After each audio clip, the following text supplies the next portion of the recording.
Hai semua, di video kali ini akan membahas terkait dengan pajak penghasilan pasal 29 atau yang biasa disebut dengan PPh pasal 29. Apa sih pajak penghasilan pasal 29 itu? Yuk ikuti dan tonton videonya sampai akhir ya. Menurut klikpajak.id, PPh pasal 29 merupakan bagian dari proses penghitungan kewajiban pajak yang harus dibayarkan oleh wajib pajak. Pengertian dari PPh pasal 29 adalah kekurangan pembayaran pajak terutang yang harus dilunasi sebelum menyampaikan surat pemberitahuan tahunan atau SPT pajak penghasilan. Terdapat dua subjek PPh pasal 29, yaitu wajib pajak orang pribadi dan juga wajib pajak badan.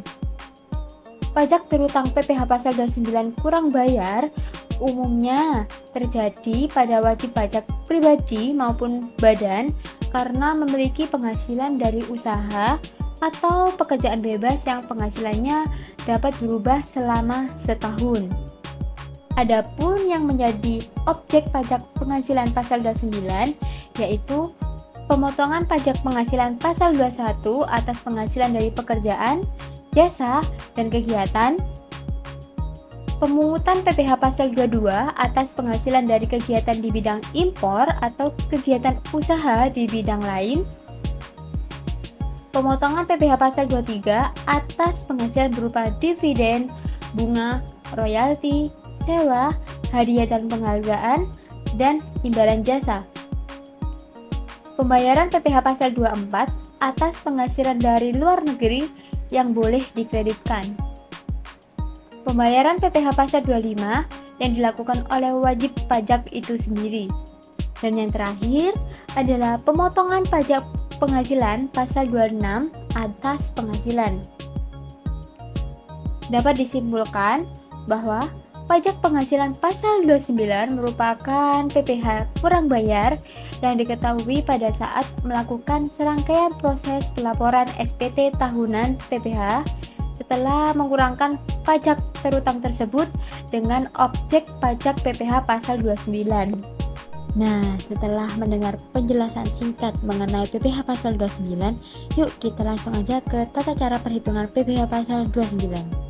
Tata cara perhitungan pajak penghasilan pasal 29, langkah pertama yang dilakukan adalah menyiapkan dan menganalisis laporan laba rugi komersial yang diawali dengan analisis menyeluruh terhadap data keuangan periode berjalan, meliputi pendapatan dari penjualan dan seluruh biaya operasional perusahaan yang dilakukan dengan cermat. Setelah menganalisis laporan laba rugi komersial, langkah selanjutnya adalah melakukan penyesuaian untuk laporan laba rugi fiskal. Nah, pada tahap ini dilakukan penyesuaian agar sesuai dengan standar perpajakan yang melibatkan analisis menyeluruh terhadap setiap komponen biaya dan pendapatan yang relevan dengan menyesuaikan ketentuan perpajakan yang berlaku. Setelah menyesuaikan dan menyiapkan laporan laba rugi fiskal serta menghitung pajak terutang, perusahaan berhak untuk memperhitungkan kredit pajak yang dimilikinya.